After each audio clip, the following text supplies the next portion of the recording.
बिस्मिल्लाहिर्रहमानिर्रहीम dear students, welcome to IT series tutorial channel. अब जबकि आप बेसिक एचटीएमएल सीख चुके हैं, फॉर्म कंपोनेंट्स को आप जान चुके हैं, तो अब वक्त है कि हम एचटीएमएल का इस्तेमाल करते हुए कोई प्रोजेक्ट बिल्ड करें। तो डियर स्टूडेंट्स, हम एक ऑनलाइन पिज़्ज़ा ऑर्डर फॉर्म यहाँ पर बिल्ड करेंगे। और यहाँ पे ये भी बताता चलूँ कि एचटीएमएल सेक्शन के अंदर ये हमारी लास्ट वीडियो है। इंशाल्लाह बहुत जल्द केस्केडिंग स्टाइल शीट यानी सीएसएस की ट्रेनिंग आपको आईटी सीरीज के प्लेटफॉर्म पर नजर आएगी। तो डियर स्टूडेंट्स, आइए देखते हैं कि हम क्या बिल्ड करने वाले हैं। तो ये वो फॉर्म है जो कि हम HTML की मदद से बिल्ड करेंगे। और इस फॉर्म की खास बात यह है कि इसमें मैंने कुछ ऐसे कंपोनेंट्स यूज़ किए हैं जो कि प्रीवियसली हमने डिस्कस नहीं किए। जैसा कि हमने डिलीवरी डेट का ऑप्शन सेलेक्ट किया है, यहाँ से आप कोई भी डेट सेलेक्ट कर सकते हैं। इसी तरह से टाइम का ऑप्शन मैंने सेलेक्ट किया है कि आप कोई भी टाइम सेलेक्ट कर सकते हैं। और टाइम सेलेक्ट करके आप AM या PM का इंतखाब भी कर सकते हैं, यानी आपको किस वक्त ये ऑर्डर चाहिए। इसके अलावा डियर स्टूडेंट्स, इस ऑर्डर फॉर्म की एक खास बात आपने नोटिस की होगी कि यहाँ पर हमने मुख्तलिफ फील्ड्स को सेट्स की सूरत में इस्तेमाल किया है। मसलन पर्सनल इंफॉर्मेशन में ऑर्डर देने वाले की पर्सनल इंफॉर्मेशन आ जाएगी। इस तरह से ऑर्डर डिटेल्स में ऑर्डर की डिटेल्स, चीज, सॉस, कोल्ड ड्रिंक और टॉपिंग सेक्शन के अंदर वो रेलेवेंट फील्ड्स को सिलेक्ट कर सकता है ऑर्डर देने वाला। और इसी तरह से स्पेशल इंस्ट्रक्शन की हमने एक फील्ड रखी है आखिर में। और यहाँ पर डियर स्टूडेंट्स, हमने फॉर्म में दो बटन्स का इस्तेमाल किया है। एक बटन जो है ऑर्डर प्लेस करने के लिए, एक स्टार्ट ओवर के लिए। स्टार्ट ओवर से क्या मुराद है? फर्ज कीजिए कि कोई शख्स फॉर्म को फिल करना शुरू करता है, अपना फर्स्ट नेम एंटर करता है, लास्ट नेम एंटर करता है। लेट्स से कि वो चीज़ सेलेक्ट कर लेता है और सॉस सेलेक्ट कर लेता है और कोल्ड ड्रिंक भी सिलेक्ट कर ली उसने और साथ ही टॉपिंग भी सिलेक्ट कर ली। लेटर ऑन वो रियलाइज़ करता है कि नहीं, ये चीज़ें जो है मुझे नहीं चाहिए, मुझे ये फॉर्म दोबारा ब्लैंक फॉर्म में चाहिए। तो स्टार्ट ओवर के इस बटन पे क्लिक करते ही ये फॉर्म दोबारा से बिल्कुल ब्लैंक हो जाएगा। तो आइए देखते हैं कि इस फॉर्म को हमने किस तरह से बिल्ड करना है। डियर स्टूडेंट्स, मैंने यहाँ पर जो HTML टैग्स इस्तेमाल किए हैं, इनके साथ मैंने एक्सटेंसिवली कमेंट्स का इस्तेमाल किया है ताकि मैं आपको सेक्शन बाय सेक्शन इस कोड को एक्सप्लेन कर सकूं। तो सबसे पहले हम बात करते हैं बॉडी की। अगर हम अपने इस फॉर्म को देखें तो इसके बैकग्राउंड पे पिज़्ज़ा से मिलता जुलता एक खूबसूरत सा कलर हमें नजर आ रहा है। इसके अलावा आप फॉन्ट देख रहे हैं कि फॉन्ट कलर वाइट है हमारे पास। और इस फॉर्म से पहले एक्चुअली ये 4 पिज़्ज़ाज हमें नजर आ रहे हैं और इनके साथ इनके साइजेस मेंशन्ड हैं। तो ये सब काम हमने कैसे किया, सबसे पहले हम इसे देखते हैं। तो डियर स्टूडेंट, यहाँ पर देखिए बॉडी के साथ मैंने BG कलर का एट्रीब्यूट यूज किया है और ये कलर मैंने हेक्साडेसिमल वैल्यू यहाँ पर इनपुट के तौर पर दी है। और फोरग्राउंड कलर यानी टेक्स्ट कलर मैंने व्हाइट सिलेक्ट किया है। इसके अलावा डियर स्टूडेंट्स, देखिए कि मैंने जो हेडिंग दी है यमी चीज़ी पिज़्ज़ा, इसके साथ मैंने अलाइनमेंट यूज की है सेंटर की। और फिर यहाँ पर मैंने टेबल क्रिएट किया है एक। इट मीन्स कि ये जो 4 इमेजेस हमें नजर आ रहे हैं, ये टेबल के अंदर इंसर्टेड हैं। इट मीन्स कि एक टेबल है जिसके 4 कॉलम्स हैं और 2 रोज हैं। पहली रो के अंदर इमेजेस और दूसरी रो में उनके नाम हैं। आइए देखते हैं किस तरह से हमने अटेन किया। तो डियर स्टूडेंट्स, टेबल को मैंने अलाइन किया है सेंटर में। उसके बाद मैंने यहाँ पर पहली रो स्टार्ट की और इस रो में मैंने 4 कॉलम इंसर्ट किए हैं और हर कॉलम के अंदर मैंने एक इमेज इंसर्ट किया है। और यहाँ पर दिलचस्प बात यह है कि मैंने एक ही इमेज चारों कॉलम्स के अंदर इंसर्ट किया है। सिर्फ फ़र्क यह है कि मैंने मुख्तलिफ विड्थ और हाइट्स यूज़ की हैं। मसलन स्मॉल के लिए मैंने 100 बाय 100 की विड्थ और हाइट यूज़ की है। इसी तरह से फैमिली साइज़ के लिए मैंने 250 बाय 250 की विड्थ और हाइट का इस्तेमाल किया है। इसके अलावा एक और एट्रीब्यूट जो मैंने यहाँ पे यूज़ किया है वो वर्टिकल अलाइन का है। मैं ये चाहता था कि ये इमेज जो है वो वर्टिकली अलाइन हो बॉटम पे, तो मैंने इन चारों कॉलम्स के साथ वर्टिकल अलाइन बॉटम का एट्रीब्यूट यूज़ किया है। इसके बाद दूसरे रो के अंदर मैंने फिर 4 कॉलम इंसर्ट किए और इन चारों कॉलम्स के अंदर सिंपली मैंने स्मॉल पिज़्ज़ा, मीडियम, लार्ज और फैमिली पिज़्ज़ा टाइप कर दिया। और इनकी अलाइनमेंट मैंने जो H3 हेडिंग्स यूज़ की हैं, एक्चुअली इन कॉलम्स के अंदर मैंने बजाय ये कि सिंपल टेक्स्ट यूज़ करूं ताकि प्रोमिनेंट हो टेक्स्ट, तो अलाइन कर दिया मैंने इन्हें सेंटर के अंदर। तो इस तरह से डियर स्टूडेंट्स, हमारा ये जो टॉप सेक्शन है यमी चीज़ी पिज़्ज़ा और ये 4 इमेजेस और इनके नीचे जो आपको नाम नज़र आ रहे हैं पिज़्ज़ास के, हमने अटेन किया है। इसके बाद डियर स्टूडेंट्स, ये जो फॉर्म है, फॉर्म के लिए मैंने एक एडिशनल टैग यहाँ पर यूज़ किया जो कि अभी तक हमने ट्रेनिंग में कहीं पर भी डिस्कस नहीं किया, किसी वीडियो में भी। और वो टैग है डियर स्टूडेंट्स डिव का टैग। ये देखिए, ये मैंने यहाँ पर कमेंट किया डिव का। डिव क्या होती है? एक्चुअली HTML में हम अपने कंटेंट्स को मुख्तलिफ सेक्शंस के अंदर या मुख्तलिफ डिवीजन्स के अंदर डिवाइड करते हैं। तो डिव एक ऐसा टैग है जो कि कंटेंट्स को पेज पर मुख्तलिफ जगहों पर एलोकेट करने के लिए इस्तेमाल किया जाता है। लेकिन डिव इटसेल्फ कुछ भी नहीं करती, ये CSS के साथ मिलकर काम करती है। हम जब CSS पढ़ेंगे तो देखेंगे कि किस तरह से div टैग के साथ हम मुख्तलिफ CSS को इस्तेमाल करके मुख्तलिफ divs को एक ही पेज के ऊपर मुख्तलिफ लोकेशंस के ऊपर प्लेस कर सकते हैं। लेकिन यहाँ पर मैंने div के साथ बहुत ही माइनर सी कैस्केडिंग स्टाइल शीट यूज़ की है, लेकिन आपको घबराने की ज़रूरत नहीं है, मैं एक्सप्लेन करने वाला हूँ मैंने क्या CSS यूज़ किया है। डियर स्टूडेंट्स, मैंने यहाँ पर इनलाइन CSS का इस्तेमाल किया है, यानी स्पेसिफिकली इसी div के साथ मैंने एक स्टाइल एसोसिएट किया है। तो इसका बड़ा आसान सा तरीका है कि अगर आप किसी HTML एलिमेंट को डायरेक्टली CSS अप्लाई करना चाहते हैं तो स्टाइल का एट्रीब्यूट उसके साथ यूज करते हैं। स्टाइल इज इक्वल टू और फिर डबल कोटेशन मार्क्स का एक पेयर लगाते हैं और फिर इस डबल कोटेशन मार्क्स के पेयर के अंदर आप अपने स्टाइल्स लिखते हैं और हर एक स्टाइल बेसिकली सेमीकोलन से सेपरेट होता है। मसलन मैंने यहाँ पे 2 स्टाइल्स अप्लाई की हैं। मैंने कहा कि मेरी इस div की विड्थ जो है वो 80% होगी, यानी मेरी पूरी स्क्रीन का 80%। यही वजह है कि आपको ये जो फॉर्म है ये पूरी स्क्रीन पर नजर नहीं आ रहा, बल्कि ये स्क्रीन के 80% एरिया पर मौजूद है। लेकिन ये भी आप देख रहे हैं कि ये फॉर्म सेंटर में अलाइन है। इसके लिए मैंने क्या किया, एक और मैंने यहाँ पर CSS रूल मेंशन किया है, मार्जिन ऑटो। मार्जिन से मुराद एक्चुअली वो स्पेस है जो आप किसी एलिमेंट के लेफ्ट और राइट पर देना चाहते हैं। CSS का जो रूल मार्जिन ऑटो है, इसका मतलब ये है कि कोई चीज़ जिसके साथ हम मार्जिन ऑटो करते हैं, इसका मतलब है कि लेफ्ट और राइट पे जितनी भी जगह बचती है उसे इक्वली डिस्ट्रीब्यूट कर दिया जाए। और यहाँ पर भी ऐसा हुआ कि चूंकि मेरा ये फॉर्म 80% स्क्रीन को कवर कर रहा था और बाकी जो स्पेस बचती थी वो 20% थी, तो जब मैंने मार्जिन ऑटो किया इसका मतलब है कि राइट साइड पे 10% बाकी स्पेस आ गई और लेफ्ट साइड पे 10% रिमेनिंग स्पेस आ गई। तो इस तरह से हमने अपने फॉर्म को सेंटर में अलाइन भी कर लिया और राइट और लेफ्ट पे एग्जैक्टली इक्वल स्पेस हमने छोड़ दी। तो डियर स्टूडेंट्स, अब हम बढ़ते हैं अपने फॉर्म की तरफ और फॉर्म में हमने यहाँ पर मुख्तलिफ सेगमेंट्स में डिवाइड किया हुआ है मुख्तलिफ फील्ड्स को, जैसा कि आप देख सकते हैं पर्सनल इन्फॉर्मेशन, ऑर्डर डिटेल्स वगैरह। तो ये वो टैग है जो कि पहले हमने डिस्कस नहीं किया। आइए देखते हैं हमने किस तरह से इसे अटेन किया, लेकिन इससे पहले हम देखते हैं कि फॉर्म हमारा शुरू कहाँ से हो रहा है। यहाँ से हमारा फॉर्म स्टार्ट हो रहा है, ये मैंने कमेंट किया है और फॉर्म के साथ मैंने वही एट्रीब्यूट यूज़ किए हैं जो हम पहले डिस्कस कर चुके हैं, मेथड, नेम और इसका एक्शन। अब डियर स्टूडेंट्स, जो टैग हम पहली मरतबा यहाँ पर यूज करें वो टैग है फील्ड सेट का टैग। जब आप फील्ड सेट टैग यूज करते हैं, इसका ओपनिंग टैग और क्लोजिंग टैग इस्तेमाल करने के बाद दरमियान में आप जितनी भी फील्ड्स यूज करते हैं, जिस किस्म की भी फील्ड्स आप यूज करना चाहें, तो एक्चुअली उन फील्ड्स के गिर्द इस तरह से एक बॉर्डर लग जाता है। और यहाँ पर ये जो टेक्स्ट आपको नजर आ रहा है, इसके लिए एक एडिशनल टैग फील्ड सेट के साथ आपको यूज करना पड़ता है, जिसे लेजेंड टैग कहते हैं।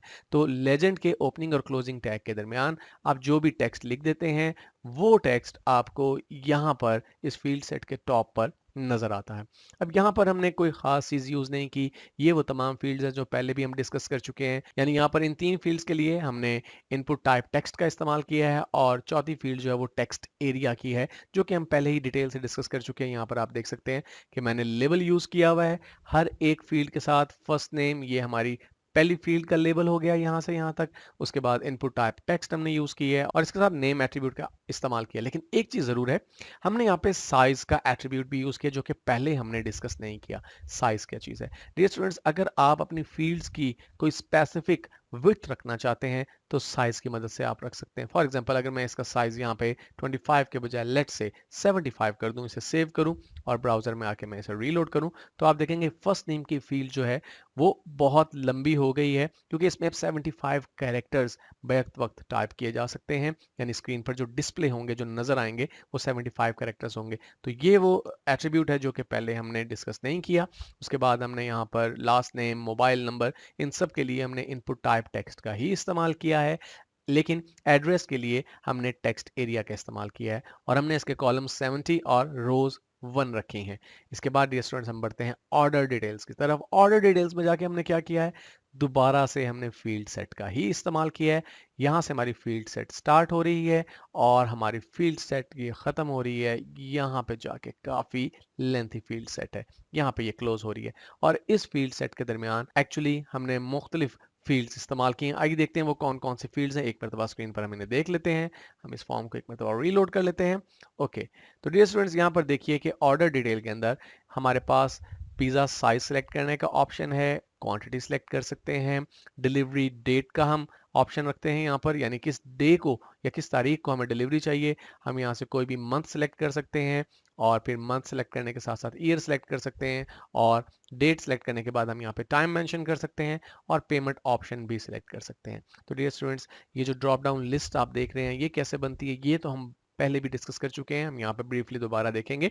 लेकिन ये दो फील्ड्स हम पहली मरतबा यूज़ कर रहे हैं जिसमें डेट और टाइम हम दे सकते हैं। तो आइए देखते हैं वो किस तरह से हम अटेन कर रहे हैं। तो डियर स्टूडेंट्स, यहाँ पर जब हमारा फील्ड सेट स्टार्ट हुआ ऑर्डर डिटेल का, तो यहाँ पर हमने सिलेक्ट का टैग इस्तेमाल किया। आप जानते हैं कि ड्रॉप डाउन लिस्ट के लिए हम सिलेक्ट और ऑप्शंस के टैग का इस्तेमाल करते हैं और यहाँ पर मैंने सिलेक्ट पिज़्ज़ा साइज ये एज ऑप्शन इस्तेमाल किया है ताकि हमारे फॉर्म जब लोड हो तो यहाँ पर ये टेक्स्ट हमें नजर आए इस तरह से।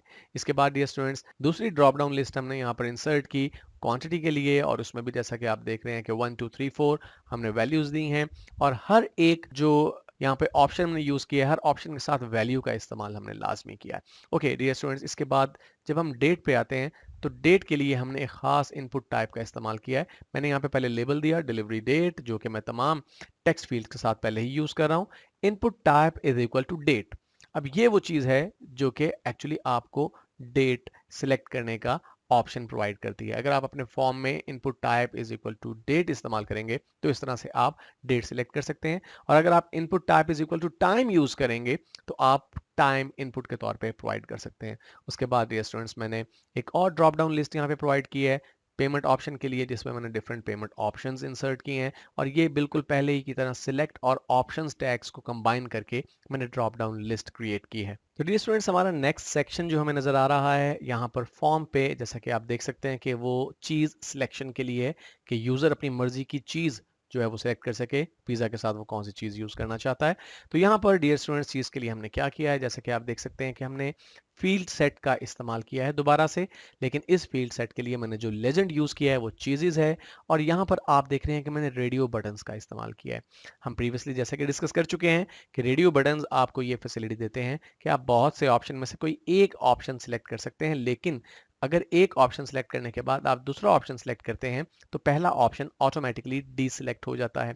तो डियर स्टूडेंट्स, रेडियो बटन्स को इंसर्ट करने के लिए हमने इनपुट टाइप रेडियो का इस्तेमाल किया है और यहाँ पे ये चीज़ इंपॉर्टेंट है डियर स्टूडेंट्स कि आप जब रेडियो बटन्स का इस्तेमाल करें तो जितने भी रेडियो बटन्स हैं जो किसी एक वैल्यू की सिलेक्शन के लिए आपने दिए हैं उनकी नेम के एट्रीब्यूट के अगेंस्ट आप एक ही वैल्यू यूज करेंगे, लेकिन जो वैल्यू का एट्रीब्यूट है इसमें वैल्यू डेफिनेटली डिफरेंट होनी चाहिए। अब इससे होगा ये कि जब कोई यूजर इस फॉर्म को फिल करेगा तो चीज के लिए वो जब कोई भी रेडियो बटन सेलेक्ट करेगा, लेट्स से कि वो रेडियो बटन नंबर 3 सेलेक्ट करता है, तो हमारे पास जो वैल्यू रिटर्न होगी, डाटा आएगा, उसमें 3 की वैल्यू होगी और 3 वैल्यू से हम ये डिटरमिन कर सकते हैं कि इसने फेटा चीज को इस्तेमाल करना चाहा है। तो डियर स्टूडेंट्स, आप अगर यहाँ पर इंटीजर वैल्यूज की जगह ये टेक्स्ट वैल्यूज भी यूज करना चाहें तो भी यूज कर सकते हैं, लेकिन यहाँ पे मैं ये अज्यूम कर रहा हूँ कि हमारे पास एक टेबल मौजूद है। जब हमें ऑर्डर रिसीव होता है तो हम आसानी से देख लेते हैं कि 3 नंबर चीज का मतलब है फेटा और 4 नंबर चीज का मतलब है प्रोवोलोन। तो इसी तरह से डियर स्टूडेंट्स, बिल्कुल मैंने सॉसेस का इंतखाब करने के लिए भी रेडियो बटन्स का इस्तेमाल किया है, फील्ड सेट का इस्तेमाल किया मैंने सबसे पहले, ताकि ये मेरी जितनी भी फील्ड्स हैं सॉसेस से रिलेटेड ये इस तरह से एक बॉर्डर के अंदर आ जाएं। और इसके बाद ये स्टूडेंट्स मैंने लेजेंड दिया सॉसेस का और इसके लिए भी मैंने रेडियो बटन्स का इस्तेमाल किया और हर एक रेडियो बटन के लिए जो नेम प्रॉपर्टी है उसके अगेंस्ट सॉस और वैल्यूज मैंने डिफरेंट यूज की हैं।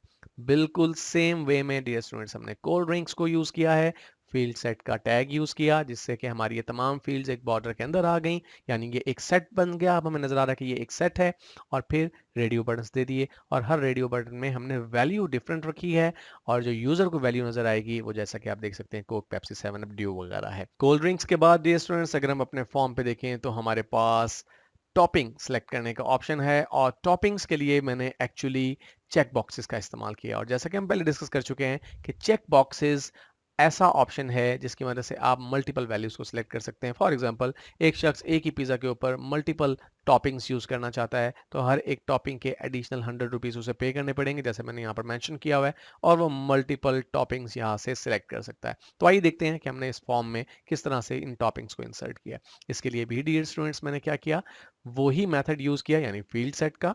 तो फील्ड सेट के टैग के अंदर मैंने लेजेंड का टैग यूज किया और लेजेंड में मैंने choose topping 100 rupees each mention कर दिया और फिर मैंने यहाँ पे इनपुट टाइप चेक बॉक्स का इस्तेमाल किया और जैसा मैंने रेडियो बटन्स के साथ यूज किया, यानी नेम की प्रॉपर्टी के अगेंस्ट आप एक ही नेम यूज करेंगे टॉपिंग, लेकिन वैल्यूज जो हैं वो डिफरेंट होंगी यहाँ पे। अब अगर यूजर मल्टीपल वैल्यू सेलेक्ट करता है तो हमारे पास जब फॉर्म सबमिट होगा तो वैल्यू 3, 5, 7 जो भी चेक बॉक्स है उसने सेलेक्ट किए होंगे उसके मुताबिक हमें वो वैल्यूज रिटर्न कर दी जाएंगी। इसके बाद ये स्टूडेंट्स आखिर में मैंने स्पेशल इंस्ट्रक्शंस के लिए एक बॉक्स दिया है। ये भी मैंने फील्ड सेट के अंदर सिंपली एक टेक्स्ट एरिया प्रोवाइड कर दिया, जैसा कि आप यहाँ पर देख सकते हैं कि फील्ड सेट का टैग यूज़ किया, लेजेंड में मैंने स्पेशल इंस्ट्रक्शंस लिख दिया और फिर टेक्स्ट एरिया का टैग यूज़ किया है जो कि हम पहले भी डिस्कस कर चुके हैं, और इसके लिए मैंने 3 रोज और 42 कॉलम्स का इंतखाब किया है। आखिर में जो 2 बटन्स हैं जिनमें से एक बटन फॉर्म सबमिशन के लिए, जैसे कि आप देख सकते हैं प्लेस योर ऑर्डर, और एक स्टार्ट ओवर के लिए है। तो ये बटन्स किस तरह से इंसर्ट किए हमने, simple, input type is equal to submit.